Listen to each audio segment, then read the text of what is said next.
maganda na magkasama kayo sa iisang bubong na hindi pa kayo kasal. Masisave ninyo ang company kung iboboto niya na mag-step down na si Monique bilang CEO ng company.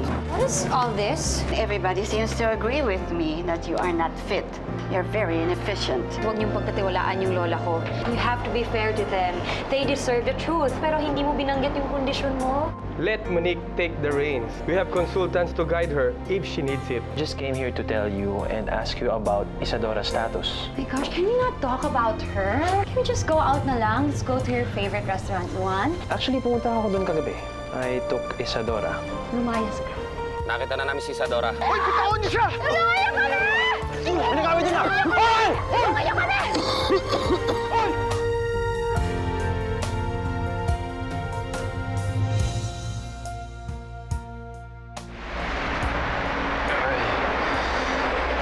Sigurado ka ba? Ayaw mo magpunta sa ospital? Hindi, okay lang ako. Hindi naman ako masyado napuruan. Sino ba kasi yung mga lalaki yun, ha? Hindi ko alam. Basta, kinuha na lang niya ako at pinilit niya ako sumama sa kanya. Baka napag-tripan ka lang ng mga yun. Ano ba kasi ginagawa mo dito sa gantong oras, ha? Ba't di mo kasama sa Rigo? Hindi ko. Hindi naman siya boyfriend para magkasama kami parati.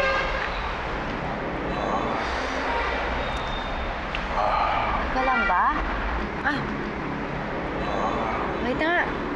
Para ka namang bata. Wala yan. Wait nga. Ay, dalan. Ay.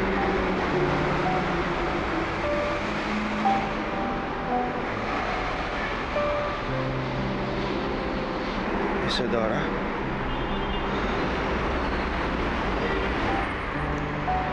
Paano, okay naman siya. Pasensya ka na. Hanggang ngayon, hindi ko pa rin nilalayo yung sarili ko sa'yo. Kaya na natin yan. Huwag na natin pag-usapan. Mabuti pa, bumuhin tayo.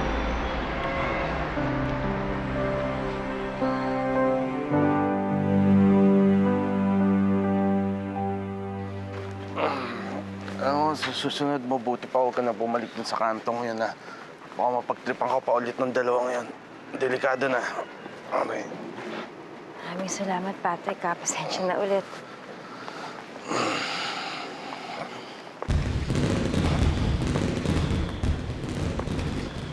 Oh. Ayun na yung fireworks na gusto kong dunin sana kita, oh.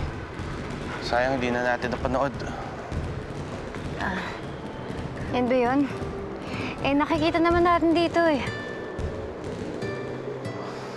Maraming salamat Kung hindi lang dahil sa hindi ko ma-appreciate yung mga ganitong bagay. Madami talaga akong natutunan sa'yo. Sa totoo lang, marami pa akong gustong ipakita sa'yo, eh. Yung mga bagay na alam kong ikatutuwa mo. Pero hindi na pwede. Kung alam mo lang, masaya ako at maswerte ako nakilala kita. Kahit dumaan ka lang sa buhay ko. Sana hindi na tayo umabot sa ganito, no? Na inaalala na lang natin yung mga pinagdaanan natin. Basta, alagaan mo na lang si Leila. Huwag mo siyang iiwanan.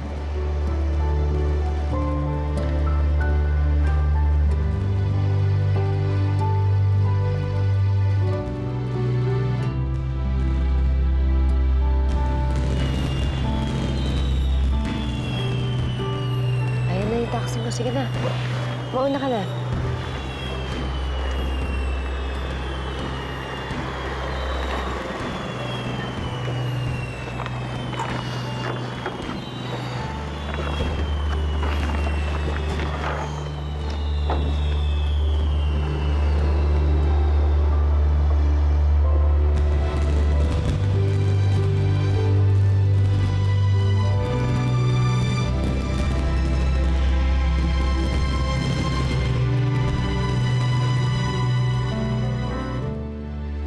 Buti na lang talaga. Nakita ka ni Patrick. Madam, alam mo bang ibang mga kriminal noon sa kriminal ngayon? Eh baka na chop-chop lady ka. Oo nga eh.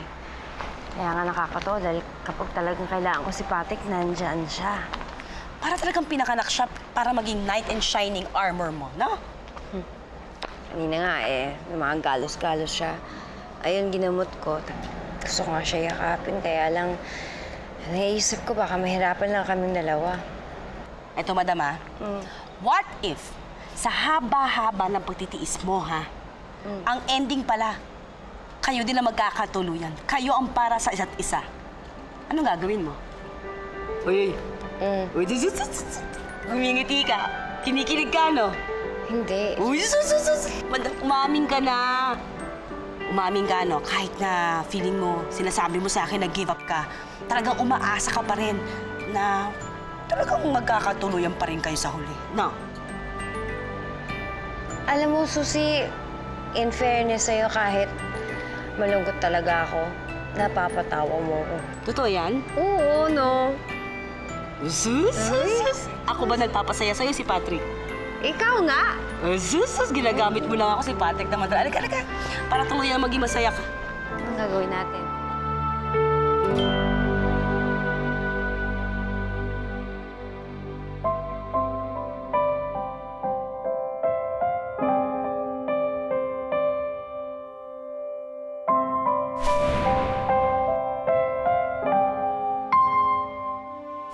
Paano ba kita makakalimutan, Isadora?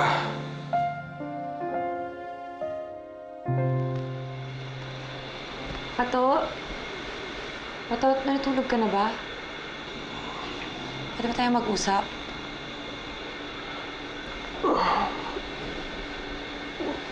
Tungkol saan? Si Tita Malu kasi, sabi niya sa akin, hindi raw niya gusto na nagkasama tayo sa isang bahay. Hindi raw magandang tingnan, lalo na pag nalaman ng mga kamag-anak namin sa probinsya.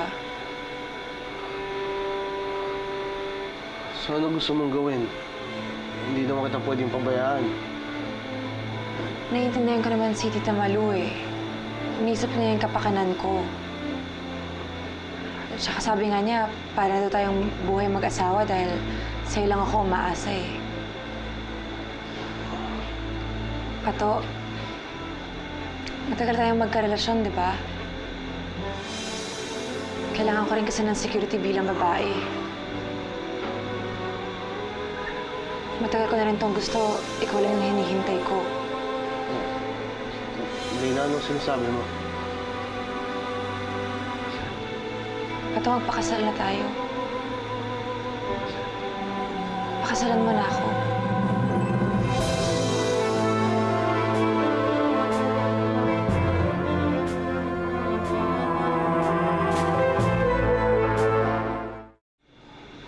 Pato, pasensya na kung inunahan kita, ha. Pero nasa tamang edad naman tayo para magpakasal, eh. Yun na lang yung kulang sa relasyon natin.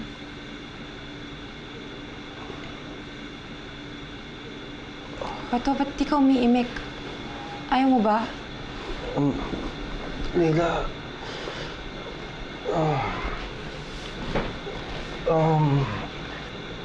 sa tingin ko kasi hindi pa tayo handa magpakasal eh. Wala pa akong steady income. Ikaw naman hindi ka pa magaling. Hindi pa na importante yun. Pwede naman magsimula tayo sa maliit eh. Mas kasi wala. Leila, gusto ko rin magpakasal. Kaya lang, hindi muna sana ngayon. Baka naman ayaw mo lang akong pakasalan. Leila, sa ngayon nag-iipon pa ako para mapa-opera natin yung mga mata mo. Yun na muna ang unahin natin. Kaya nga bukas, di ba, pupunta tayo dun sa doktor na binanggit ng tita mo? Para mapa-check up ka. Malaman natin yung mga options na pwedeng gawin sa mga mata mo. Iniiba mo naman yung usapan eh. Hindi pa kasi oras para pagpapakasal ang isipin natin. Ang gusto ko sana, bumalik muna sa normal yung paningin mo bago ang lahat. Sige na, magpahinga ka na. Maaga din ako bukas.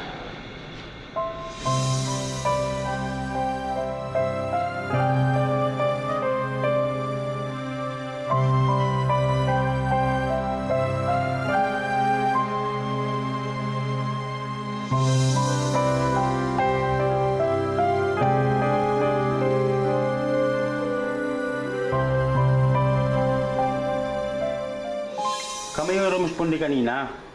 Pinasundan po namin ang sasakyan, yung dalawang lalaking bumubog sa kaibigan nyo. Oh. Kaso hindi na po namin siya naabutan eh. Namumukhaan niyo po ba? Hindi, kasi ang bilis na pangyayari. Ngayon lang ho nangyari sa lugar namin ang ganito. Kadalasan tahimik naman ho dito eh. Sige po ma'am, lumiliingat na lang po kayo. Salamat ha. Salamat po. Salamat po. Salamat po, mga kuya.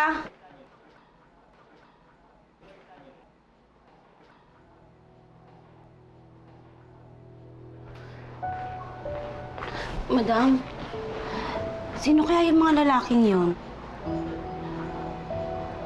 Bakit kaya kikidnapin ka? Yun na nga eh. Hindi naman ako mayaman para kidnapin. Ang tanong, sinong nagpadukot sa akin?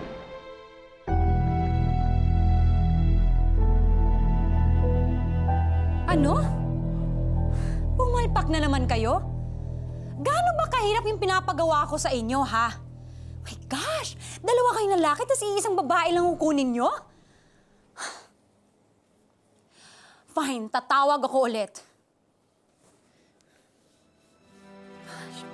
Bobo?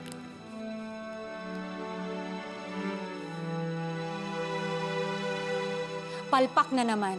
Monique, relax, okay? Ewan ko ba kung bakit nag-aksaya ka ng panahon at pera para ipadukot si Isadora? Akala ko ba pang playtime lang si Nico? Bakit affected ka na lumabas siya with Isadora? Isa ka pa.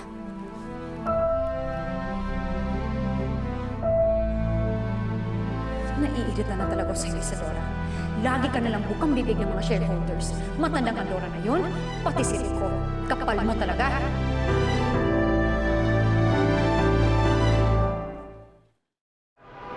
Dahan-dahan lang, Leila.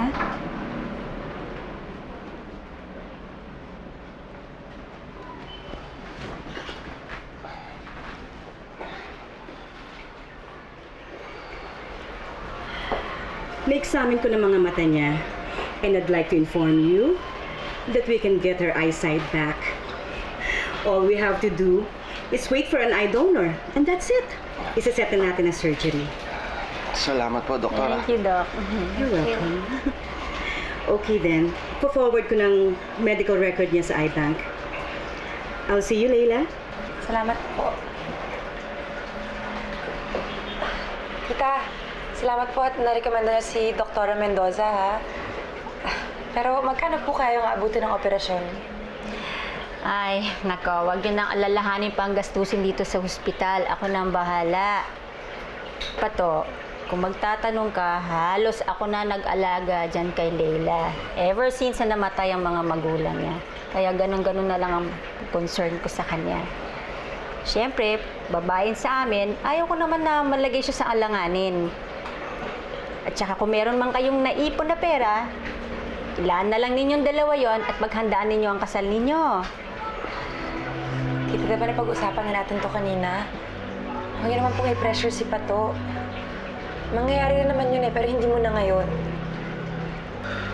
Hindi pa po kasi kami ready eh. Eh, kailan pa kayo magiging ready niyan? Eh, matatandaan na kayo. Pato, inaalala ko lang yung hindi na tama na set-up ninyo. Eh, kailan babalak ninyong malagay sa tahimik pag buntis na si Leila? Tita, siguro pagkatapos na lang po ng operasyon. This year naman yun eh, di ba, Pato? Oo. Buti naman at may balak kayo magpakasal. That's good.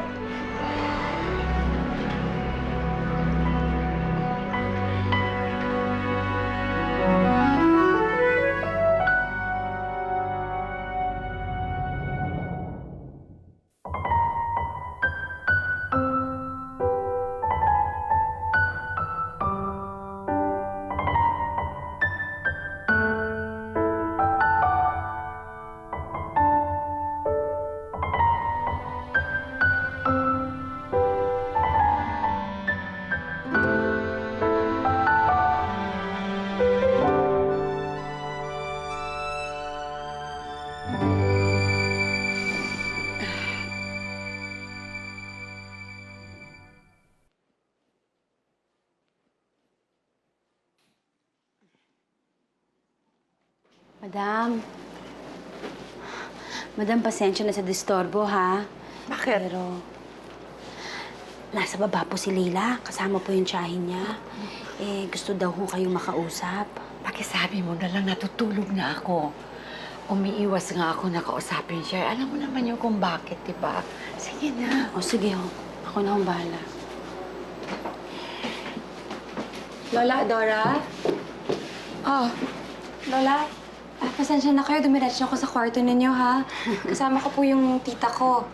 Tita Malu, si Lola Adora yung kinukwento ko sa inyo. Hello po, Lola. Hello. Wow! Ang ganda naman tong dress na to! Vintage style! This is my wedding gown, eh. Kasi, tingnan mo, napakasimple lang. Kasi sa Judds lang kami kinasal noon, kay Ramon.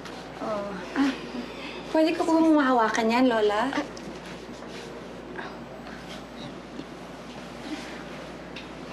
Ako, hindi ko po siya nakikita, pero parang ang ganda po niya. Siguro napakaganda niya ng suot niyo to dati. Nako, Leila, bagay na bagay sa'yo yan. Tama-tama, hiramin mo kaya yan sa kasal ninyo ni Pato. Pwede yan maging second dress mo sa reception. Tapos magpagawa na lang tayo ng magandang gown. Ikakasal na kayo? Opo, Lola. Nagsaya-saya ko nga na napapayag ko na si Pato.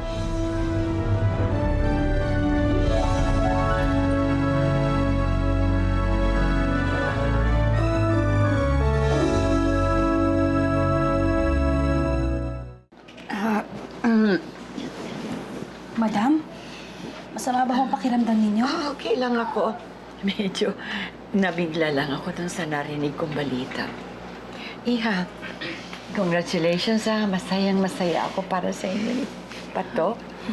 Salamat po, Lola. Tita Malu, Susie, okay lang ba kung iwan niyo muna kami ni Lola? May pag-uusapan lang kami. Sure.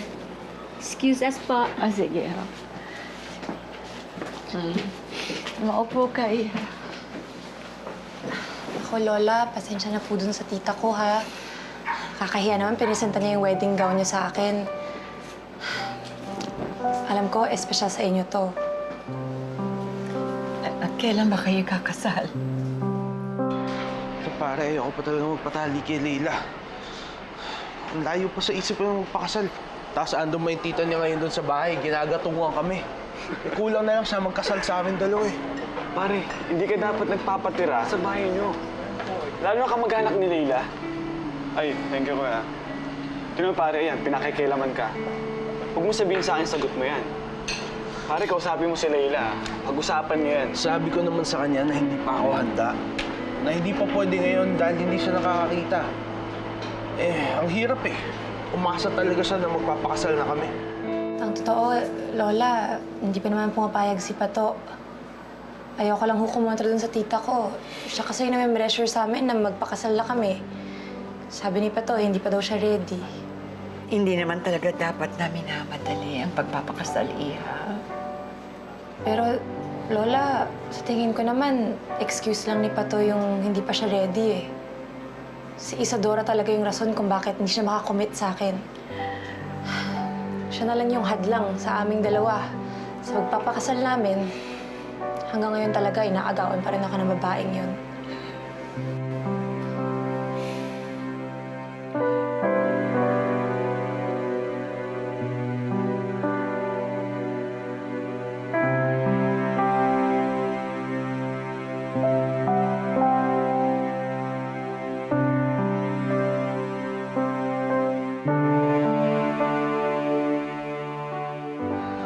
Laking problema niyo, maniwala ka.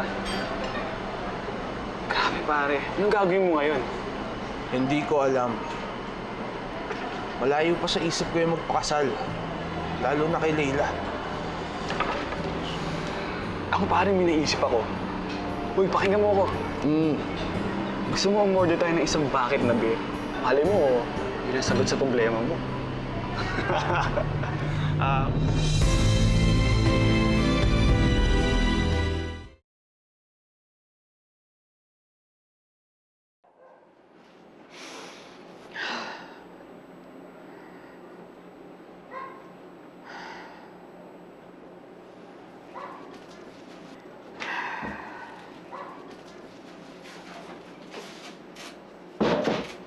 Madam? Sa totoo lang, kanina nanikip talagang dibdib ko. Nung sinabi sa akin ni Leila na magpapakasal na sila ni Patrick. Madam, napansin ko nga po yun eh.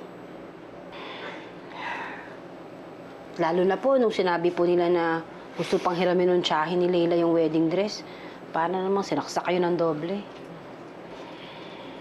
Bakit nga ba hindi ko naisip yan noon? Na sooner or later, magpapakasal sila.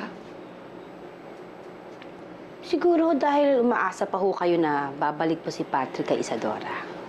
Hindi naman natin alam na gano'n ang mangyayari, di ba? Eh ngayon na nasa kanya na si Patrick, natural lang na gugustuhin niya na makasal at magkapamilya sa lalaking mahal niya. Madam, pasensya na pero napansin ko lang ho parang si Leila lang naman ho may gusto nun. Parang si Patrick naman eh, walang ka-interest niya sa kasal-kasal na yan.